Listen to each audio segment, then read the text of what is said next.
Dans cette vidéo, nous allons développer le troisième exemple, à savoir celui qui impliquait de faire une ANOVA à mesure répétée, type plan mixte.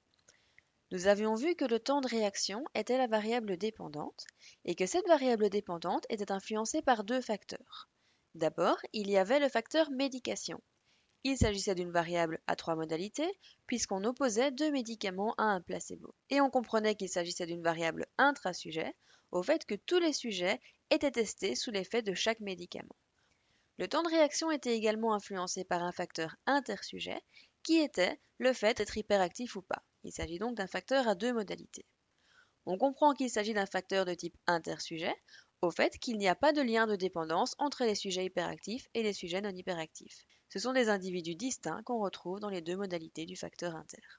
On a donc un facteur intra et un facteur inter, ce qui pourrait nous amener à envisager de faire une ANOVA mixte, à condition qu'on ait des bonnes raisons de penser qu'il existe une interaction entre ces deux facteurs. Or, il s'avère que c'est le cas, puisqu'on spécifie que l'effet du médicament ne sera pas le même chez les hyperactifs et chez les non hyperactifs. Plus précisément, on en dit que cet effet ne sera non nul que chez les sujets qui sont hyperactifs. Après avoir choisi le bon test, il convient de définir les hypothèses de recherche. Pour commencer, on a une information qui se rapporte à l'effet principal du facteur médication. On nous dit qu'on s'attend à une diminution du temps de réaction de même ordre de grandeur pour les deux médicaments par rapport au placebo. Autrement dit, on pense que le temps de réaction moyen dans les deux groupes avec médicaments seront relativement similaires, et tous les deux inférieurs au temps de réaction moyen dans le groupe avec placebo. On ne se contente pas ici de dire qu'on s'attend à observer un effet principal de la médication, on spécifie très clairement entre quels groupes on s'attend à observer une différence. Nous sommes donc dans une approche de type a priori. Et plus spécifiquement, lorsqu'on s'attend à ce que la moyenne d'un groupe soit significativement différente de la moyenne de tous les autres groupes entre lesquels on ne s'attend pas à observer de différence, on est dans une logique de type contraste d'Helmert. Avant d'écrire les hypothèses, il faudra définir des codes contrastes et nous utiliserons ensuite ces contrastes pour créer les hypothèses. On n'a aucune information dans cet énoncé qui se rapporterait à l'effet principal de l'hyperactivité. En effet, dans cet énoncé, à aucun endroit on ne spécifie s'attendre à observer des différences entre les moyennes marginales des sujets hyperactifs et des non hyperactifs. Le seul endroit où on parle du facteur hyperactivité est dans cette dernière phrase qui se rapporte à l'interaction entre le fait d'être hyperactif ou pas et la médication reçue. On spécifie ceci: la diminution, sous-entendu la diminution du temps de réaction des deux médicaments par rapport au placebo, ne devrait être présente que chez les sujets hyperactifs. Nous allons compléter le tableau des codes contrastes et pour chaque contraste, nous allons spécifier quelles sont nos attentes, c'est-à-dire est-ce qu'on s'attend à ce que le contraste soit significatif ou pas, et est-ce que nous allons définir des hypothèses de type uni ou bilatéral. Nous aurons besoin de 5 contrastes en tout puisqu'il y a 6 croisements de modalités possibles. En effet, nous travaillons avec un design 2 x 3 et on a toujours besoin de m-1 contraste où m correspond au nombre de croisements de modalités possibles. Il faudra un contraste pour traduire le facteur hyperactivité, en effet celui-ci est constitué de deux modalités, et il faudra par contre deux contrastes pour traduire l'effet principal du facteur médication, celui-ci étant constitué de trois modalités. Les deux contrastes restants se rapporteront à l'interaction et on trouvera les codes de ces contrastes en multipliant systématiquement C1 avec l'un des deux contrastes qui se rapporte au facteur médication. Pour le premier contraste, on peut proposer par exemple le code -1 pour tous les sujets hyperactifs et le code +1 pour tous les sujets qui ne sont pas hyperactifs. Comme déjà précisé, dans cet énoncé, il n'y a aucune indication qui se rapporte à l'effet principal du facteur hyperactivité. Nous n'avons donc aucune attente par rapport à ce contraste. Si on n'a aucune attente, on définira des hypothèses de type bilatéral, c'est-à-dire que de manière un peu exploratoire, on va aller regarder dans un sens comme dans l'autre si oui ou non on observe une différence. En ce qui concerne l'effet principal du médicament, nous avions vu que des contrastes de type Helmert seraient appropriés. C2 va traduire l'hypothèse du chercheur, à savoir que la moyenne dans l'ensemble contenant les deux groupes médicament 1 et médicament 2 sera inférieure à la moyenne dans le groupe placebo. C3 servira à vérifier que effectivement il n'y ait pas de différence entre les deux médicaments. Pour C2, on définira des hypothèses de type unilatéral, puisqu'on ne se contente pas de dire qu'on s'attend à observer une différence entre les médicaments et le placebo. On spécifie clairement le sens de la différence attendue. La moyenne dans les groupes avec médicaments devrait être inférieure à la moyenne dans le groupe avec placebo. Pour C3, on espère ne pas observer de rejet de l'hypothèse nulle. Et dès lors, on va fixer des hypothèses de type bilatéral. C4 et C5 vont être calculés en multipliant C1 par respectivement C2 et C3. Pour C4, ça va donner moins 1 fois 2 égale moins 2, moins 1 fois moins 1 égale 1, etc. pour toute la ligne. Ceci va se rapporter à la composante de l'interaction qui oppose le groupe placebo aux deux médicaments. Or, d'après l'énoncé, on s'attend à ce que cette composante soit significative, et de plus, on ne se contente pas de dire que la différence entre les médicaments et le placebo ne sera pas de même amplitude chez les hyperactifs et chez les non-hyperactifs, on précise très clairement dans quel groupe cette différence sera la plus prononcée. Ce sera le cas dans le groupe des sujets hyperactifs. On définira donc pour ce contraste des hypothèses de type unilatéral. Les codes de C5 sont obtenus en multipliant les codes de C1 et de C3. Moins 1 fois 0 égale 0, moins 1 fois 1 égale moins 1, etc. pour toute la ligne. Si C5 était significatif, ça voudrait dire qu'une certaine différence entre les deux médicaments ne serait pas de même amplitude chez les sujets hyperactifs et chez les sujets non hyperactifs. On espère que la seule composante significative de l'interaction soit celle définie à travers C4, et donc pour C5, on va définir des hypothèses de type bilatéral et on va espérer ne pas rejeter l'hypothèse nulle. Ce n'est que si C4 est significatif et C5 non significatif que l'on pourra valider l'hypothèse du chercheur en ce qui concerne l'interaction entre les deux facteurs. Dans la mesure où on a défini des hypothèses bilatérales pour C1, C3 et C5, on écrira pour ces trois contrastes que l'hypothèse alternative est que les contrastes soient significativement différents de 0 et comme hypothèse nulle que les contrastes soient égaux à 0. Ce sera un petit peu plus compliqué pour C2 et C4 dans la mesure où on a défini des hypothèses de type unilatéral pour ces deux contrastes. Il faudra donc se demander si on s'attend à ce que chacun de ces deux contrastes soit supérieur ou inférieur à 0. On va commencer par C2. On s'attend à ce que la moyenne du groupe placebo soit significativement plus élevée que la moyenne marginale des deux autres groupes. Si je transforme un petit peu cette équation, je pourrais écrire que 2 fois la moyenne du groupe placebo est supérieure à l'addition entre les moyennes des groupes médicament 1 et médicament 2. En allant encore un cran plus loin dans la transformation, je pourrais dire que 2 fois la moyenne du groupe placebo moins une fois la moyenne du médicament 1 moins une fois la moyenne du médicament 2 sera supérieure à 0.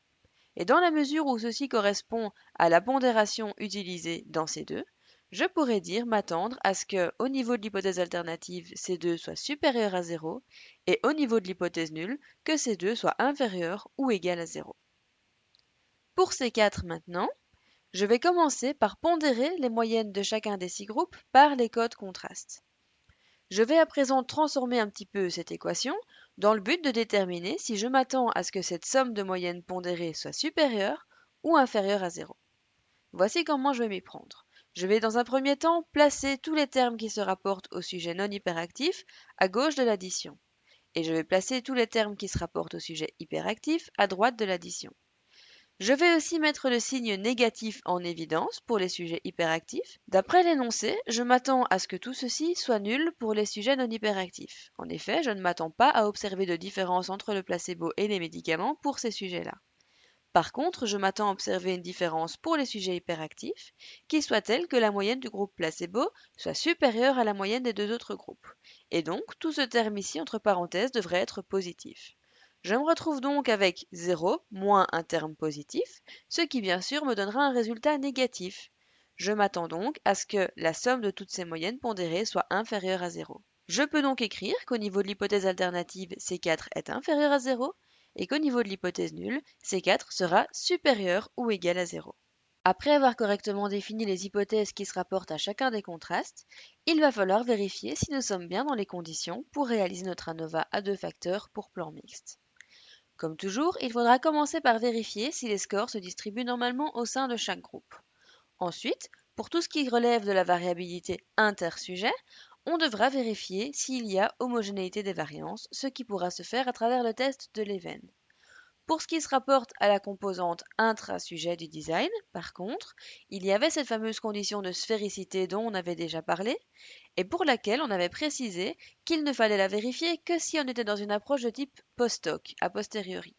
Or ici, nous avons défini des hypothèses a priori, c'est d'ailleurs pour ça qu'on a défini des codes contrastes. Les deux seules conditions à vérifier seront donc normalité des scores au sein de chaque groupe et homogénéité des variances. On va se rendre dans la base de données hyperactivité et on va commencer par vérifier la normalité au sein de chaque groupe. Pour ce faire, on peut se rendre dans Analysis Exploration Descriptives et nous allons spécifier vouloir tester la normalité pour chacun des 6 groupes définis par nos facteurs. Attention, le facteur médication est un facteur intra, ce qui veut dire que les scores se rapportant à chaque modalité de ce facteur sont placés dans des colonnes distinctes. Je ne peux pas me contenter de faire passer les 3 variables dans la zone Variables, puisque ce faisant, je n'ai subdivisé ma base de données qu'en 3 groupes et non en 6. Chaque colonne va devoir être subdivisée en 2 parties, suivant que les sujets soient hyperactifs ou non hyperactifs. Et pour cette raison, je vais placer la variable hyperactivité dans la zone SplitSpy. Dans la zone Plots, je vais aller cocher le QQplot. Et dans Statistics, je vais cocher le test de Shapiro-Wilk, en gardant à l'esprit toutes les limites que vous connaissez déjà par rapport à ce test, limites qui seront d'autant plus importantes que pour le coup il n'y a que 5 sujets par groupe, ce qui est vraiment très peu, et m'amène à remettre en question la puissance de ce test de Shapiro-Wilk.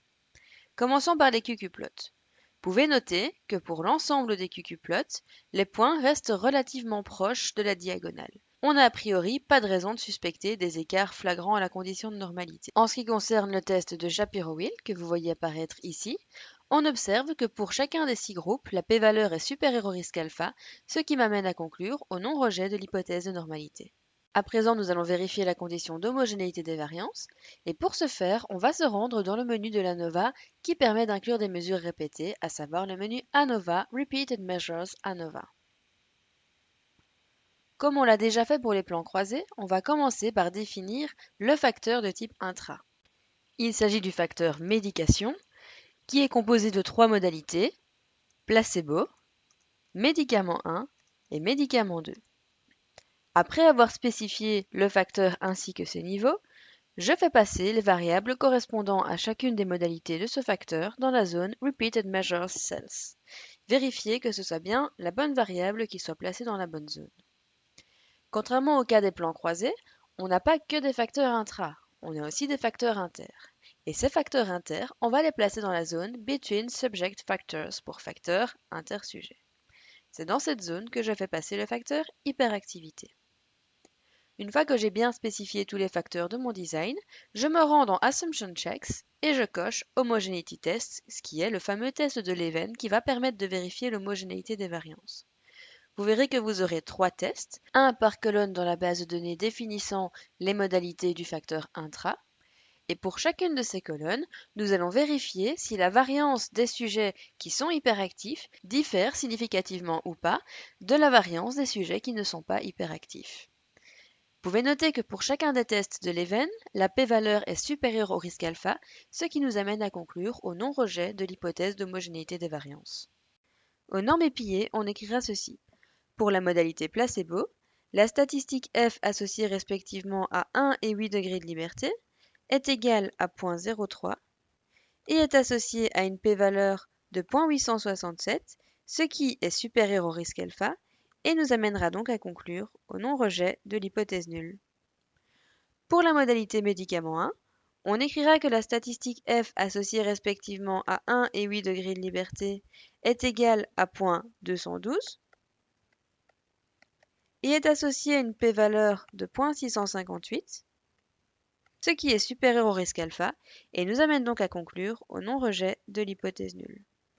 Pour terminer, pour la modalité du médicament 2, on écrira que la statistique f associée respectivement à 1 et 8 degrés de liberté est égale à 0.564, comme on le voit ici, et est associée à une p-valeur de 0.474, ce qui est supérieur au risque alpha, et nous amène à conclure, encore une fois, au non-rejet de l'hypothèse nulle. Notez cependant une petite mise en garde, on pourrait faire exactement la même réflexion pour le test de Leven qu'on a fait pour le test de Shapiro-Wilk. Les tests sont réalisés sur des très petits nombres de sujets, si bien qu'on peut remettre en cause leur puissance. Il est tout à fait possible qu'il y ait de l'hétérocédasticité, mais que le test de Leven n'était pas suffisamment puissant pour la détecter. Quoi qu'il en soit, nous allons poursuivre les analyses en considérant la condition d'homogénéité des variances comme étant respectée, et ce, essentiellement à des fins pédagogiques.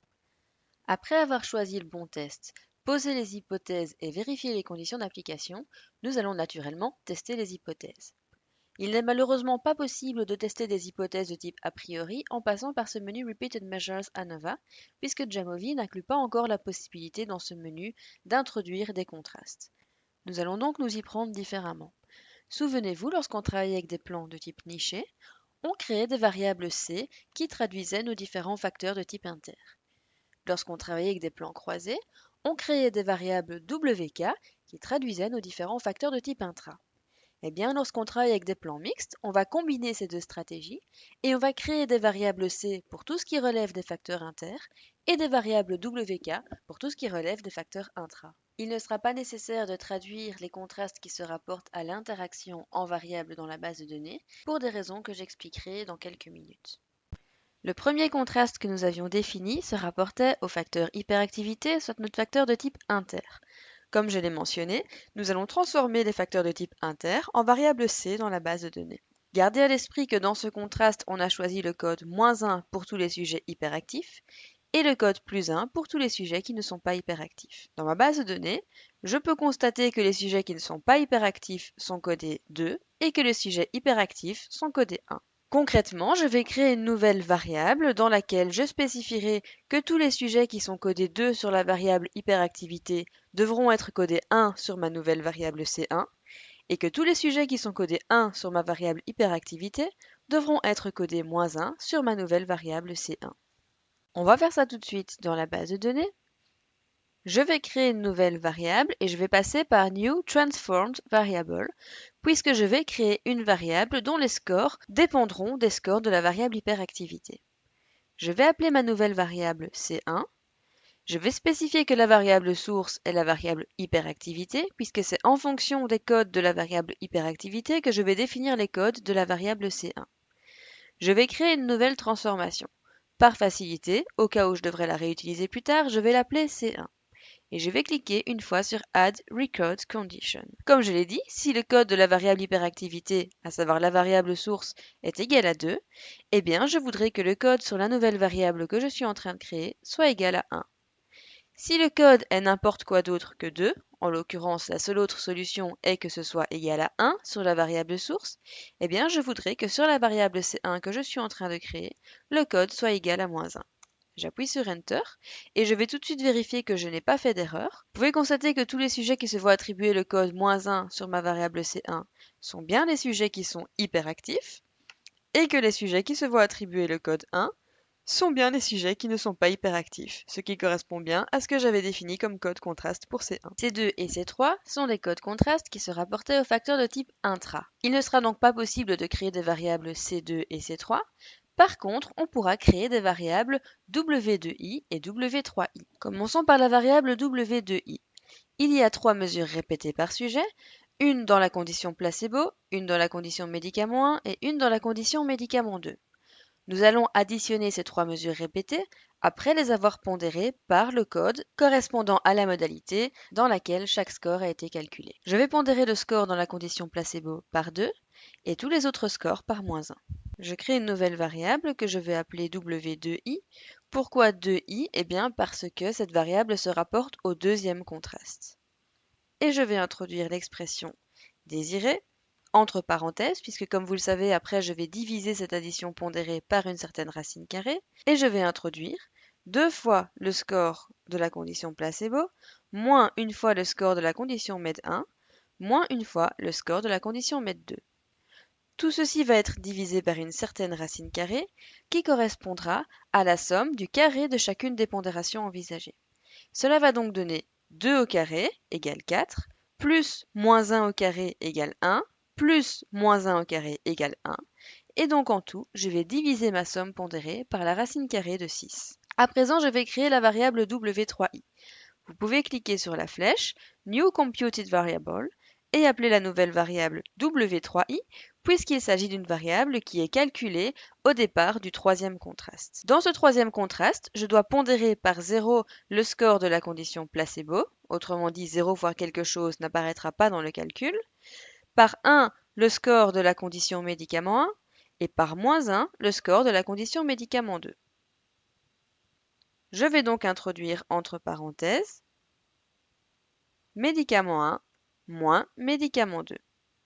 Tout ceci va être divisé par la racine carrée de la somme du carré de chacune des pondérations, soit par 1 au carré plus moins 1 au carré égale 2.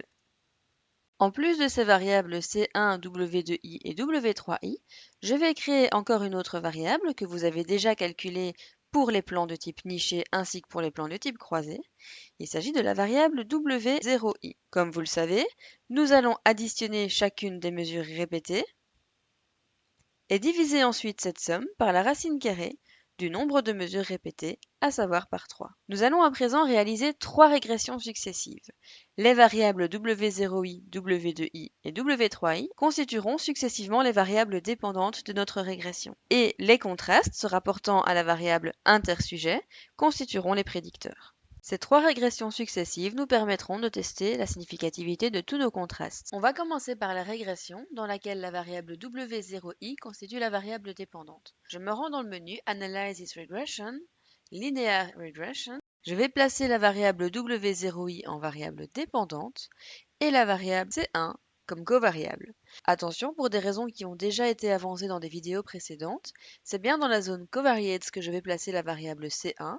La raison principale était que si je place cette variable dans la zone factors, eh bien le programme va automatiquement recoder la variable, ce que je ne veux surtout pas étant donné que j'ai choisi spécifiquement les codes contrastes qui correspondaient à C1. Comme nous l'avons déjà vu à maintes reprises, l'intercept dans un modèle de régression sera égal à la moyenne générale de la variable dépendante à condition que les prédicteurs soient de type centré, ce qui est bien le cas puisqu'ici notre prédicteur est un contraste, et qu'il y ait le même nombre de sujets dans tous les groupes, ce qui est bien le cas également étant donné qu'il y a 5 sujets dans le groupe des hyperactifs et 5 sujets dans le groupe des non-hyperactifs. Comme vous le savez également, la moyenne de la variable W0i, après transformation, correspondra à la moyenne de toutes les observations de la base de données exprimées dans la métrique Y. Le seul contraste qui est pris en compte dans cette régression est le contraste C1, soit celui qui se rapportait à l'effet principal du facteur hyperactivité. En faisant une régression pour étudier la variation du score de W0i en fonction de C1, c'est donc uniquement cet effet que l'on étudie.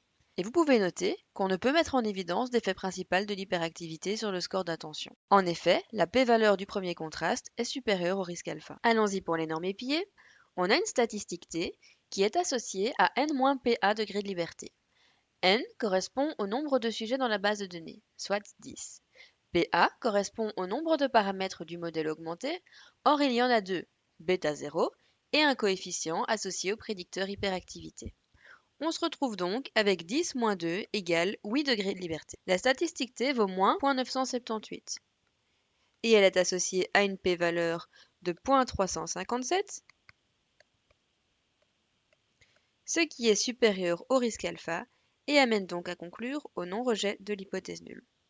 Il n'est pas nécessaire de transformer la p-valeur fournie par le logiciel dans la mesure où pour le premier contraste, nous avions des hypothèses de type bilatéral. Avant de passer à la régression suivante, nous allons écrire les modèles compacts et augmentés associés à cette régression. Je vais commencer par écrire les modèles dans la métrique W et ensuite je les transformerai pour passer à la métrique Y, ce qui se fera exactement de la même manière que pour les plans nichés et pour les plans croisés. Au niveau du modèle compact, j'écrirai que le score W0i est égal à 43.879. Pour ne pas devoir rajouter un terme d'erreur derrière l'équation, je vais rajouter un accent sur W0i. Au niveau du modèle augmenté, j'écrirai que le score W0i, ou plus précisément la prédiction du score W0i, est égal à 43.879 moins 1.963 fois C1.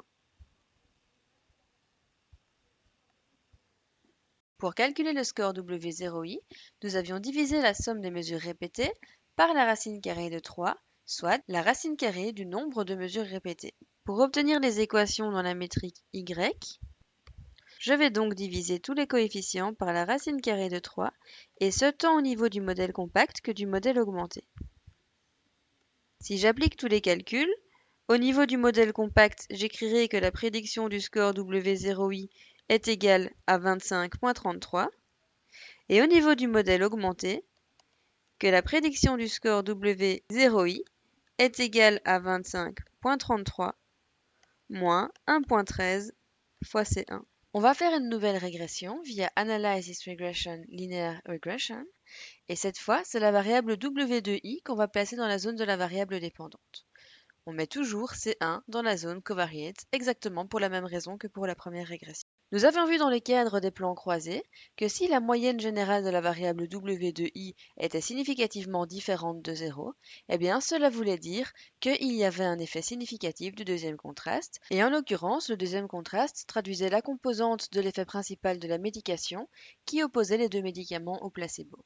Comme nous venons de le rappeler il y a quelques minutes, l'intercept dans un modèle de régression sera égal à la moyenne générale de la variable dépendante, à condition que les prédicteurs soient centrés et qu'il y ait le même nombre de sujets dans tous les groupes, ce qui est bien le cas dans notre design.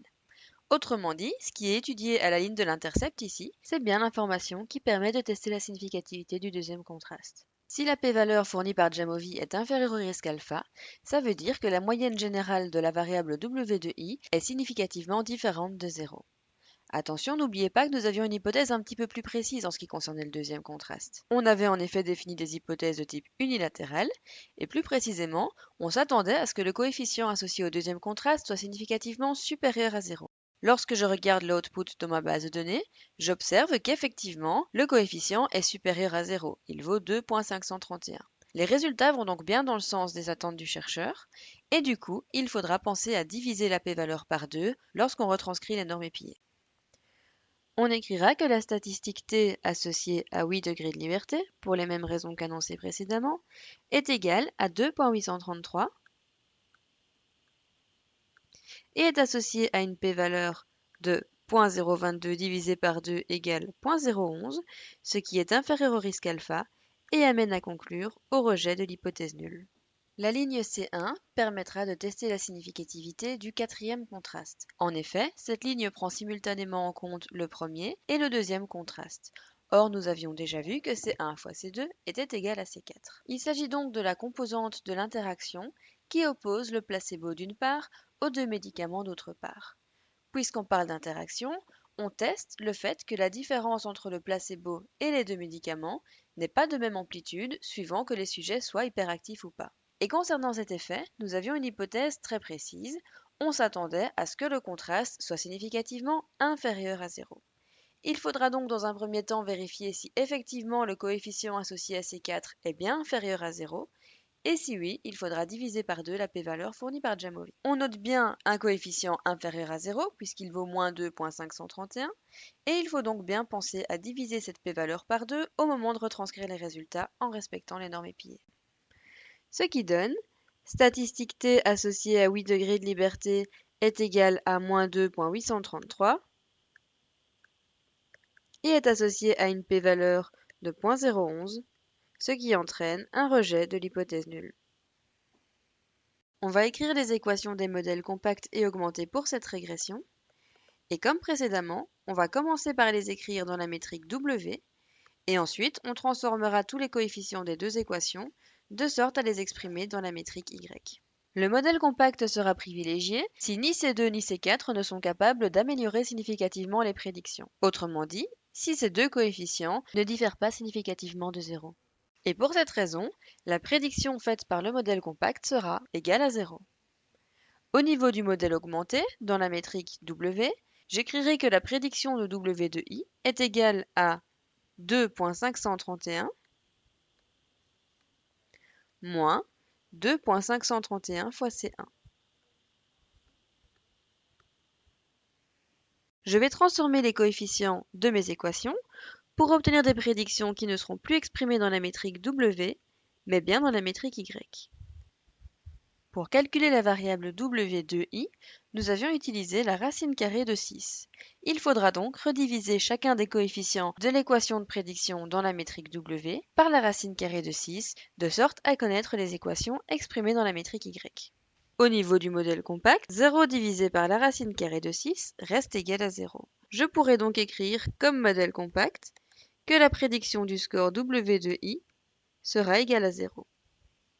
Au niveau du modèle augmenté, je vais diviser les deux coefficients par la racine carrée de 6 et j'écrirai donc comme équation du modèle augmenté que la prédiction du score sera égale à 1.033 moins 1.033 fois C1. Nous allons à présent lancer la troisième régression en retournant dans Analysis Regression Linear Regression. Et cette fois, c'est la variable W3i que nous plaçons comme variable dépendante. C1 est toujours le prédicteur que l'on place dans la zone covariate. Cette fois, l'intercept correspond à la moyenne générale de la variable W3i et se rapporte donc au troisième contraste. Cette première ligne me donne une information quant à la significativité du troisième contraste. La ligne suivante prendra en compte simultanément l'information du premier et du troisième contraste. Or, C1 fois C3 est égal à C5. La deuxième ligne me donne donc une information relative à la significativité du cinquième contraste. Pour C3 comme pour C5, nous avions des hypothèses de type bilatéral. Il n'est donc pas nécessaire de transformer la p-valeur qui est fournie par défaut par Jamovi. Pour C3, on écrira que la statistique t associée à 8 degrés de liberté est égale à 0.485 et est associée à une p-valeur de 0.641, ce qui est supérieur au risque alpha, et nous amène donc à conclure au non-rejet de l'hypothèse nulle. Pour C5, on écrira que la statistique t associée à 8 degrés de liberté a une valeur très proche de 0, donc je vais mettre égale 0, et est associée à une p-valeur qui est supérieure à 0.999. Attention, n'oubliez pas, une p-valeur ne peut jamais être exactement égale à 0 ou à 1, ce qui amène bien sûr à conclure au non-rejet de l'hypothèse nulle, étant donné que cette p-valeur est supérieure au risque alpha. Nous avons à présent assez d'éléments pour valider les hypothèses qui se rapportaient tant à l'effet principal de la médication qu'à l'effet d'interaction, puisque en effet, nous avons obtenu des résultats significatifs allant dans le sens des attentes pour C2 et pour C4, et également des résultats non significatifs pour C3 et pour C5. Comme pour les autres régressions, nous allons écrire les équations des modèles compacts et augmentés, d'abord dans la métrique W et ensuite dans la métrique Y. Au niveau du modèle compact, la prédiction que je ferai pour le score W3i sera égale à 0. En effet, le modèle compact est celui qu'on utilisera si ni le prédicteur C3 ni le prédicteur C5 n'apportent significativement quelque chose au modèle. Au niveau du modèle augmenté, j'écrirai que la prédiction pour le score W3i sera égale à 0.283 moins 0 fois C1. Je vais ensuite transformer les coefficients de sorte à obtenir les équations exprimées dans la métrique Y et non plus dans la métrique W. Et dans la mesure où j'avais calculé le score W3i en utilisant la racine carrée de 2, je vais devoir diviser chacun des coefficients des équations dans la métrique W par la racine carrée de 2 pour pouvoir faire des prédictions dans la métrique Y. Bien sûr, l'équation du modèle compact reste inchangée, dans la mesure où 0 divisé par quelque chose reste égal à 0, et au niveau du modèle augmenté, par contre, la prédiction du score W3i sera égale à 0.283 sur racine de 2, ce qui est égal à 0.200, moins 0 sur racine de 2 fois C1, ce qui donne donc moins 0 fois C1. Nous allons conclure cette vidéo ici, mais nous n'en avons pas encore tout à fait terminé avec cet exercice. Puisque nous avons vu que certaines composantes de l'interaction étaient significatives, nous allons devoir analyser les effets simples. Nous devons également encore déterminer le coefficient de corrélation intraclasse et voir comment constituer le tableau complet de décomposition de la variance.